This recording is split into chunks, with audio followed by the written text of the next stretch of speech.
Bueno, Daniel, ¿qué es lo que más te preocupa hoy del estado emocional de chicos y adolescentes?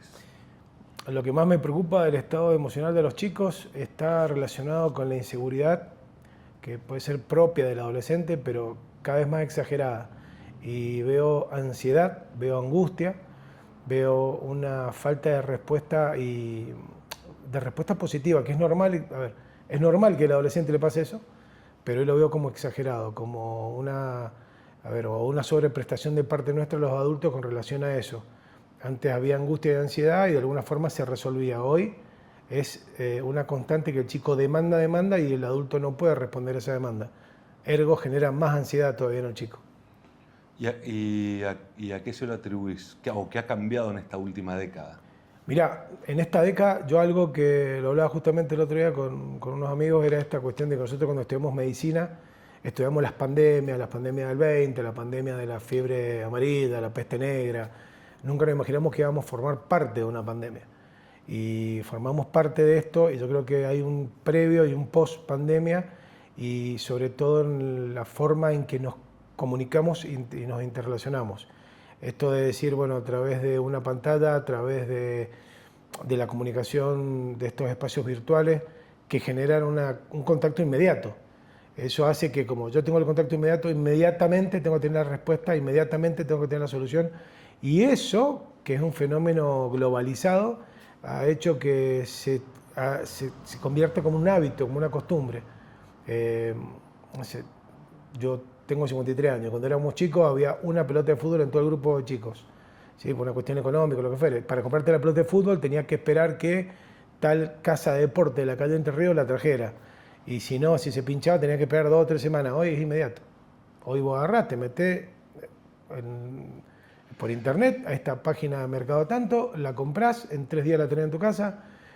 Si la tenés vos, si no la tengo yo, la tiene el vecino. Entonces, todo inmediato, es todo ya. Y eso, al no tener la respuesta en inmediatez, esta solución rápida genera ansiedad. Es decir, genera de cómo voy a hacer sin esto. Bueno, pero a ver, todos hemos vivido con ansiedad o coqueteamos con la ansiedad permanentemente. ¿Qué, ¿Cuál es la diferencia en un niño o en un adolescente? ¿Qué pasa en el cerebro de un chico que esta ansiedad lo perjudica tanto? Bueno, la ansiedad en el cerebro del niño, en el cerebro del adolescente, perjudica algo muy importante que es, hay un neurotransmisor que se llama serotonina. ¿Sí? Tengamos en cuenta que la serotonina la tenemos todos, siempre. La serotonina es ese neurotransmisor que de alguna manera regula mis emociones, el buen dormir, las satisfacciones, las sensaciones positivas, el mecanismo de aprendizaje, el poder prestar atención, aprender para luego evocar. Todo eso se da gracias a la serotonina, entre otras cosas. Hace unos años me acuerdo que no sé si se dice página, como Yahoo, había dicho que era la hormona de la felicidad. No es una hormona y no es felicidad. Es esta cuestión de sensaciones placenteras, positivas. Entonces esa serotonina, que es el núcleo de todo eso, en un trastorno de ansiedad cae. ¿Sí? Cae. Y es el síntoma principal, es decir, perdón, no es el síntoma el principal, la sumatoria de síntomas, es el neurotransmisor que cae en la ansiedad. Entonces, en un niño o un adolescente, la respuesta a esa caída de ese neurotransmisor va a ser variado, diferente al adulto, en el sentido de que va a haber hiperactividad, va a haber irritabilidad, cambio en las emociones, dificultad para concentrarse en la escuela, para atender, y la respuesta satisfactoria inmediata a esa caída va a ser gracias a una descarga de dopamina, que también nos pasa en los adultos. Por ejemplo, supongamos, yo tengo un adulto que fuma, tiene el hábito de fumar. La nicotina libera grandes cantidades de dopamina. Entonces el tipo está nervioso, está ansioso, se prende un pucho y dice, ay, estoy tranquilo. No, no está tranquilo. Se siente mejor, la dopamina estimula. Entonces el niño, a través de las pantallas, los juegos, las interacciones a través de los medios, genera esa liberación de dopamina con una respuesta satisfactoria inmediata. Se llama de recompensa inmediata. Entonces cada vez estoy buscando más y después un poco más y un poco más. ¿Y el cerebro de un chico o de un adolescente está preparado para esa inyección de dopamina o para ese hábito dopamínico? ¿O en qué diferencia el de un adulto contra el de un niño? Y concretamente, ¿qué es eso ¿Qué es eso de la corteza prefrontal o la corteza frontal? Una cosa que tenemos que tener en cuenta y considerar muy, muy bien es que la corteza prefrontal en el cerebro termina de desarrollarse a partir de los 24, 25, 26 años. Todo lo que sea previo a esto, vamos a encontrar una corteza prefrontal inmadura que va a estar ligada a lo que sería la estimulación y el efector, o la estimulación y la producción de receptores. Entonces, si yo tengo una corteza que está inmadura y le estoy generando solamente la tendencia al sabor dulce, lo único que va a querer es el sabor dulce, ¿sí?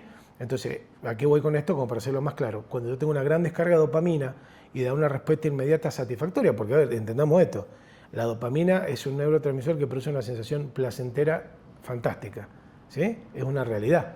Dopamina siento, por ejemplo, después de hacer un ejercicio de esfuerzo, después de comerme un chocolate, de comerme un buen helado. El que fuma, después de fumar, tiene esa sensación placentera. ¿Cuál es el problema? Que en un cerebro chico, inmaduro, va a esperar la respuesta satisfactoria solamente con ese estímulo y va a ir generando eso, ¿sí? Por eso hay leyes como, por ejemplo, la del consumo de alcohol, que es menores de 18, no lo pueden hacer. No podrían hacerlo hasta los 25. Pero bueno, imagino que ha habido ahí una cuestión, una negociación con la industria como para que, bueno, puedan consumir a partir de los 18. Pero el cerebro todavía está inmaduro. Entonces, ese cerebro que está inmaduro no puede diferenciar bien lo que sería lo positivo, lo saludable, solamente un estímulo. Supongamos esto, yo tengo 11 años y estoy jugando al jueguito, un jueguito en la Play, al Counter, o que ya el Counter es muy antiguo, estamos jugando al Fortnite. Entonces estoy jugando al Fortnite y estoy jugando, me tiro en paracaídas, tiro, los tiro, mato uno, mato otro, pum, me matan. Inmediatamente aprieto Enter y vuelvo a jugar. Mi cerebro no sabe que yo puedo seguir jugando, que mi cerebro sabe que me estoy salvando de que me maten, y cuando yo me salvo es la descarga de dopamina. Me salvo, descarga de dopamina. Es decir, mi cerebro no sabe que es un jueguito, yo sí sé que es un juego. Entonces, objetivamente yo puedo apretar cuantas veces quiera Enter, que vivo, pero mi cerebro son descarga. Entonces después, si no tengo eso, no voy a tener sensaciones placenteras, sino las tengo a partir de ese estímulo. Y eso genera una adicción en el niño, en el adolescente. Claro. Yo tengo un posgrado en asistencia en adicciones. Antiguamente hablamos de adicciones, hoy se habla de consumo problemático. El consumo problemático a mí me genera esta duda del consumo no problemático. Y puede haber un consumo no problemático. Yo puedo sentarme una determinada cantidad de tiempo en el día frente a una pantalla y que haga consumo de eso sin que llegue a ser problemático. Eso va a necesitar de un control. Ahora bien, cuando no tenemos ese control o no tenemos esos factores de contención, ese consumo se transforma en problemático. Y sí, hablemos de una adicción a la pantalla, una adicción a esa descarga dopaminérgica que me produce ese efector, ese fenómeno. Y esa adicción, digo, como toda adicción tendrá síndromes de abstinencia también, ¿no? Mirá, justamente para uno decir, antiguamente la definición que teníamos con respecto a la adicción era que para que algo fuera adictivo tenía que tener un síndrome de abstinencia. Es decir, si no tenía síndrome de abstinencia no era adictivo. Y el síndrome de abstinencia aparecía como una sensación negativa, corporal y anímica en relación a la carencia de tal sustancia, ¿sí? Entonces, el hecho de que, por ejemplo, una persona que deja de fumar, la primera semana empieza esta abstinencia, necesidad del tabaco, de la nicotina. Bueno, ya después pasa ese hábito. Esa abstinencia también se genera con un niño que consume de manera problemática pantallas y redes sociales y está mucho tiempo con eso. Al retirarle, por ejemplo, el celular, vamos a notar los primeros días crisis de excitación psicomotriz, berrinche, cambios del humor, angustia, ansiedad, el reclamo constante, mal humor. Situaciones, bueno, ni que hablar de lo que produce mientras lo está consumiendo, que es más o menos lo mismo, nada más que no tan exagerado, porque yo de repente durante el consumo voy a tener irritabilidad, cambios de humor y todo eso, pero al consumir alivio. Al retirar el objeto, esa irritabilidad que tenía, ponerle este saltito, va a tener este saltito. Y cuando baje, va a bajar por debajo del valor normal de la dopamina que tenía y va a ser peor la consecuencia.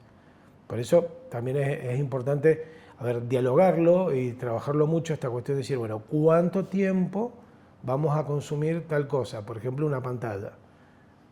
¿Qué tiempo? ¿Qué contenido? ¿Qué tipo de contenido? ¿Cómo lo vamos a manejar?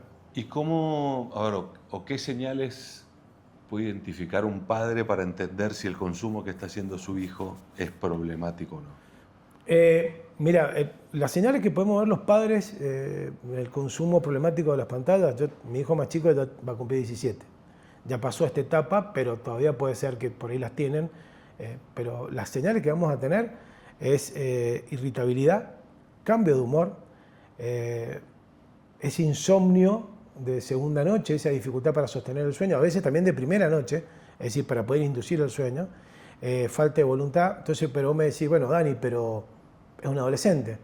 Claro, el adolescente va a tener per se irritabilidad, cambio de humor, falta de voluntad, dificultad en su aseo personal, ese insomnio en primera noche que nosotros por ahí no lo entendemos, queremos que el flaco se duerma a las 10 y se le corre la franja horaria del adolescente por una cuestión de su cerebro, que es normal que se corra un par de horas, como también es normal que al día siguiente arranque un par de horas después. Bueno, eso, que es lo normal, vamos a verlo exacerbado. Pero el peor problema no es que lo vamos a ver exacerbado en cantidad, sino que lo vamos a ver de manera prematura. Es decir, lo que podíamos ver en un chico de 14, 15, 16, capaz que lo vemos en un chico de 9, 11, 12. Es decir, mucho más chico, que todavía esa modificación hormonal no se ha generado, se genera esto a nivel de los neurotransmisores. Como si fuera un adolescente precoz. Cambio de humor, irritabilidad, problema de la concentración, insomnio. Les cuesta mucho dormirse, muchísimo. ¿Y cuál es el factor que tenemos en común en casi todo? La pantalla. La pantalla que estimula, que estimula, que estimula. Entonces el cerebro está con una señal que estimula y no me puedo dormir. ¿Qué regula la corteza frontal del cerebro? Mira, la corteza frontal del cerebro va a regular sobre todo esta cuestión, primero, a la cuestión de los límites y de lo que es socialmente correcto, de lo que no es socialmente correcto, de aquello de mi forma de poder de comunicarme, de poder entender, de poder encontrar una respuesta normal a un estímulo. Cuando yo estoy descontrolado de esa situación, voy a estar con impulsos que no los voy a poder controlar, que van a ser un poco inexplicables por la sociedad ante mis conductas, ante mis acciones. Y sobre todo esto de a veces la dificultad de la comprensión y la dificultad de la atención. ¿Qué recomendación le damos a un padre que entiende que tiene o que podría tener algún problema a su hijo? Y entendamos como problema no ir a los extremos, ¿no? Sino que entendemos que nuestros hijos están en una situación por ahí la no deseada. Es un tema de ayuda profesional, es un tema el que los padres tenemos que intervenir de alguna forma. ¿Cómo abordamos frente a una dinámica donde entendemos que se está descontrolando algo en el uso de tecnologías o tenemos esa sensación? ¿Cuál es tu consejo para un padre para un primer abordaje? Bueno, con relación al abordaje de un padre respecto a este tema de los desbordes en el consumo y todo esto, yo creo primero que nada el diálogo tiene que existir, y si no existe el diálogo, promoverlo. Diálogo donde hablar con nuestros hijos, pero entender que hay una cuestión, no digo una verticalidad tipo régimen militar o claustro de la antigüedad, o la cuestión del sistema, por ejemplo, médico, de la residencia, que es así, donde el residente de tercero es mucho más que el de primero y lo tiene, no. Pero sí hay una cuestión de padre e hijo. El padre tiene que tener una actitud de control y de contención, no de un control de limitaciones extremas, quizás como se vivían hace tres décadas atrás. Pero sí entender que yo como papá tengo la responsabilidad de lo que mi hijo puede hacer o dejar de hacer. Compartirlo, conocer el contenido de lo que consume, charlar con él y dar la cantidad de horas o el tiempo necesario, pero disponerlo yo como papá, como adulto responsable. Él no tiene todavía la responsabilidad o la madurez para poder entender la consecuencia de lo que está pasando. Entonces, primero que nada, el diálogo. Segundo, sostener el límite, y un límite que yo lo pueda cumplir. Un límite en el cual yo, de alguna manera, a ver, nunca más la Play. No, no se puede nunca más. 2 días, 3 días, 1 día, y yo lo puedo cumplir, el chico lo puede cumplir. Y acompañarlo y contenerlo. Y de repente también por ahí es compartir, a ver el contenido que está viendo, lo que está haciendo, ver si realmente es bueno o no es bueno, si es algo saludable también para el chico, porque por ahí, a ver, en los últimos meses ha salido una, no sé si es una red o que se llama, ¿puedo dar nombre? Roblox, que Roblox tiene un montón de jueguitos. Y dentro de esos jueguitos, cada uno crea un personaje y pueden interactuar a través del juego. Pero así como se lo crea un chico de 7 años, se lo puede crear un adulto de 50 años. Pero se disfraza de chico en ese juego. Y hay situaciones bastante más complicadas que la simple situación de consumo de horas de pantalla. Entonces, si yo como papá no intervengo y no sé realmente qué es lo que está consumiendo, qué es lo que está haciendo, a qué está jugando, con quién está jugando, también es un error muy grande. Entonces, no, pero ¿cómo te vas a meter? Es su celular. No, sí, es su celular. Pero de repente yo soy su padre y la responsabilidad del desarrollo de él va a ser mía. ¿Qué rol juegan los límites en la formación de un chico? Mirá, los límites de la formación de un chico, yo tengo un ejemplo maravilloso, como mendocino que soy, que me encanta ir a pescar, la ruta 40 que va a Malargüe, la nueva, que es un sueño, que pasás por el Atuel, pasás por otro río, una locura. Esa ruta yo siempre les muestro a los pacientes una imagen, una foto que la pongo en la compu, les muestro la imagen de una curva contra curva que hay, que es fantástica. Tenés doble rada amarilla, la blanca de los costados, el cartel de curva. Entonces les pregunto a los chicos, ¿qué es lo que es esto? La doble rada amarilla, ¿para qué sirve? Y me impide pasar de un lado al otro. ¿Por qué? Y porque si hay un auto de frente, justo en la curva podemos chocar. Muy bien. Y las radas blancas, y no, me indica que está la banquina. Perfecto. Y aquello que está allá, me avisa que hay una curva hacia la derecha pronunciada. Bueno, digo, esos son señales, son límites. Esos límites que hacen que esa ruta sea una ruta segura. Ahora vamos a esto mismo. Esa fotografía de noche, sin ninguna rada amarilla, sin ninguna rada refractaria, sin el cartel, se transforma en una ruta insegura. Entonces el límite da contención, el límite da seguridad. El límite no tiene que ser un castigo. Ahí está el problema, que hay que dialogarlo en entender que si una persona tuvo como experiencia personal que el límite que le impusieron fue un castigo y no va a querer castigar al otro.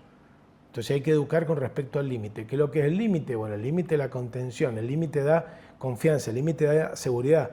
El adolescente pide límite y va ahí tocando los bordes a ver hasta dónde llega. Y yo tengo que ir como adulto, ir acomodándole los bordes para que no se caiga. Porque esa inseguridad es la que más angustia le genera. Si yo lo dejo a su libre albedrío por una cuestión progresista, dejemos que los chicos hagan lo que quieran y planteen lo que se les ocurra, no, dialoguémoslo, fijémonos qué es lo correcto, qué es lo incorrecto. Y te lo voy a decir desde mi experiencia como adulto. Compartamos una experiencia nueva, pero siempre ahí, con el control y la contención. Pero hablas mucho de, no son términos contrapuestos, pero hablas mucho de dialogar, pero al mismo tiempo límites. Y hay, o existe en esa concepción del diálogo con el niño esto de ser muy permisivo. ¿Qué significa para vos dialogar con el adolescente? Bueno, a ver, el diálogo no se contrapone con el límite. Si tenemos el concepto de límite como que yo digo no, y ahí corto la conversación, no hay diálogo. Pero si yo hablo con el adolescente, me acerco al adolescente, conozco sus necesidades, le comento mis necesidades, conozco sus preocupaciones, le hablo de mis preocupaciones, sabemos cuáles son los miedos y las inseguridades que tenemos los dos, tanto él como adolescente, yo como su adulto amador, como su papá, como su tío, como el padrino, lo que fuere, y de repente me acerco y podemos dialogar de esa manera, yo puedo hacerle entender que para tal conducta hay cierto límite.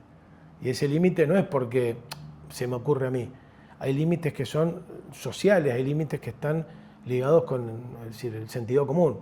Está bien que dicen que el sentido común es el menos común de los sentidos, pero de repente, supongamos, che, ¿por qué no puedo hacer el UPD? Es decir, ¿por qué no puedo emborracharme esa noche?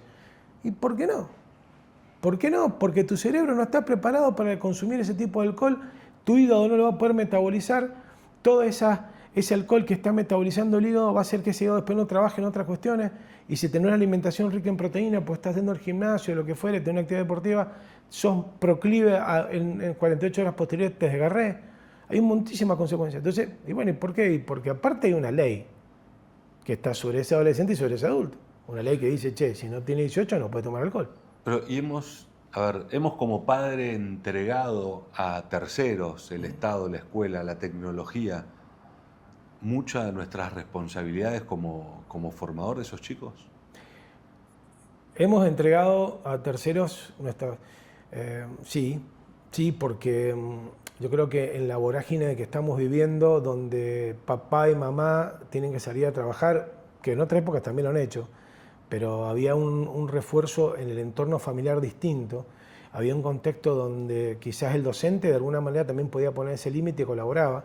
Estamos entregando de alguna manera en el desarrollo del crecimiento de nuestros chicos a terceros. Pero ahora bien, antiguamente también se entregaba, pero a ese tercero se le daba una responsabilidad y tenía como cierto criterio, y hablo de autoridad, no hablo de autoridad, una autoridad tipo militar, una autoridad, no, hablo de una autoridad de responsabilidad ante el otro, donde la docente era la segunda mamá, es decir, la maestra de la primaria era la segunda mamá, y si yo a la seño le decía algo, mi mamá después me retaba.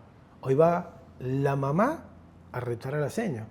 Entonces, el límite el niño no lo ve, porque si mi adulto responsable critica al otro adulto responsable, ¿cuál de los dos es el que tiene la razón? Y le generó una inquietud al chico. Entonces, sí, estamos entregando a terceros quizás el desarrollo o la crianza o la contención de nuestros chicos adolescentes, sea por el motivo que sea, pero para colmo le sacamos a ese tercero cierta responsabilidad. Ahora, si dejamos encima que ese tercero los conduzca de manera irresponsable, somos doblemente irresponsables nosotros. Daniela, ¿estamos frente a una pandemia de sertralina? A ver, los psicofármacos y el consumo de psicofármacos. A ver, somos uno de los países con mayor consumo de benzodiazepinas. Argentina es uno de los países, y sobre todo en Sudamérica, el consumo del clonazepam. La sertralina no es una benzodiazepina, es un inhibidor de la recaptación de serotonina específico, llamado IRS, y anda muy bien cuando realmente es necesario usarlo. Y la indicación irracional de cualquier medicación es nefasta, ya sea desde el paracetamol, que dicho de paso... Pero me voy a corregir, sí. porque está mal formulada. No es contra la sertralina, sino estamos frente a una sobredemanda de psicofármacos para controlar ansiedades o para controlar trastornos de la salud mental. Bien. Puede, a ver, sí. No sé si hay una sobredemanda de psicofármacos. Por ahí lo que puede haber una sobredemanda en la consulta, por ejemplo, con psiquiatría. Hay cuestiones que las podemos manejar de un aspecto dentro de lo que es salud mental y el equipo de salud mental, más de un enfoque terapéutico con un psicólogo o una psicóloga, y llegan momentos en que se desborda la situación de la ansiedad y es necesario que lo vea el psiquiatra. El psiquiatra puede optar o no por un tratamiento psicofarmacológico, pero hay ciertos signos y síntomas, ya sea un chico de 8 o 9 años o una persona de 70, que sí son necesarios estabilizarlos químicamente, y eso lo podemos hacer a partir de un psicofármaco, ¿sí? Ahora, cuando psiquiatrizamos o medicalizamos cualquier demanda en salud mental, es donde estamos cometiendo el error, ¿sí? Si nosotros vemos que hay una situación de falta de afecto, de falta de contención, y hay un trastorno de conducta secundario a todo eso, lo rápido es, llevarlo al psiquiatra que lo medique para que se estabilice. No, ahí es donde el psiquiatra tiene que actuar de manera correcta, evaluar si es necesario en un tratamiento y devolverlo al terapeuta, al psicólogo, a la psicóloga, y explicar la situación. No todo es necesario medicarlo, pero cuando es necesario yo creo que hay que hacerlo, pues yo también eso es otra irresponsabilidad. Daniel, me gustaría que, para cerrar, que le hables a padres, ¿no? A los padres de los pacientes que tenés hoy, los pacientes que ves o de lo que ves en la calle, y le digas algo, un consejo. ¿Dónde poner el foco? que hemos dejado de hacer como padres? ¿Qué me recomendás a mí como padre que vuelva a tomar o que preste atención? Hablarle a un padre. Bien. Bueno, primero que nada, mi consejo, que es algo que yo también estoy aprendiendo día a día como padre, es aceptar que podemos cometer errores, convivir con ese miedo a ser padre, esa incertidumbre, pero nunca, nunca dejar de escuchar al niño, al adolescente. Acercarse, hablar, dialogar, escucharlo, acompañarlo. La contención, desgraciadamente, en los tiempos que estamos viviendo, muchos lo reemplazan desde lo material. Y la contención tiene que ser afectiva, tiene que ser verbal. Un buen abrazo, 2 minutos cuando te cruzás en la noche, no preguntarle cómo te fue hoy, sino decirle, che, mira, vos sabés que hoy vi tal cosa en relación a lo que vos haces. Porque si no, va a ser la respuesta ante la pregunta, ¿cómo te fue? Bien. Uy, no me habla. Entonces, mejorar el diálogo, escucharlos y sobre todo eso que decía recién, entender que podemos tener miedo con el crecimiento de nuestros hijos y aceptarlo y bueno, y trabajar en conjunto con ellos. Pero nunca dejar de ser padre. Darnos cuenta que somos padre e hijo. Amigos, podemos ser compinches, entenderlo, guardarle alguna cuestión que haya hecho, alguna macana, pero no tenemos que ser amigos de nuestros hijos, somos padres. Dame un minuto sobre el rol del deporte en la formación de un chico. Bueno, el deporte en la formación de un chico, yo tuve la gracia y la dicha de que mi hijo fue un gran deportista. Mi hijo fue un gran deportista, jugaba al básquet, un capo. Mi hermano fue otro gran deportista, jugaba al vóley. Mis hermanas hacían más bien natación, una no tanto, y a mí me llevan a jugar un deporte como es el rugby, que para mí es maravilloso, porque es uno de los deportes más inclusivos que pueden haber. Juega el alto, el petizo, el gordo, el flaco, el rápido, el lento, el que junta palito y el que está súper atento. Llega un momento que, bueno, pero ¿a qué voy con el deporte? El deporte me genera un hábito, me genera conciencia de solidaridad con el otro. Si un deporte en equipo, mucho mejor. También puedo jugar al tenis, no hay problema, puedo hacer natación, estoy solo en el agua, pero me genera un hábito saludable. Voy a tener un horario al cual voy a respetar porque voy a estar con tal día a tal hora, tengo que compartir con mis compañeros y mi profesor. Si es un deporte en equipo, vuelvo a este tema de la solidaridad, el apego hacia el otro, entender sobre el dolor del otro, y el deporte es un espacio muy, muy saludable y sobre todo para que los chicos también puedan aflojar todas las tensiones que tienen. ¿Qué le produce en el cuerpo de un niño, un adolescente, la actividad física y cómo ayuda eso a regular ansiedad o algún trastorno? Bien. Bueno, la actividad física en el cuerpo del adolescente, del niño, lo que genera es estamos en un momento de su hormonalidad, sobre todo cuando sos adolescente, donde hay un despliegue de hormonas que están en aumento, testosterona y todo, que por ejemplo en el varón, estrógeno en la nena, y también algo de testosterona, que en el sentido del desarrollo corporal, muscular, los huesos, el crecimiento.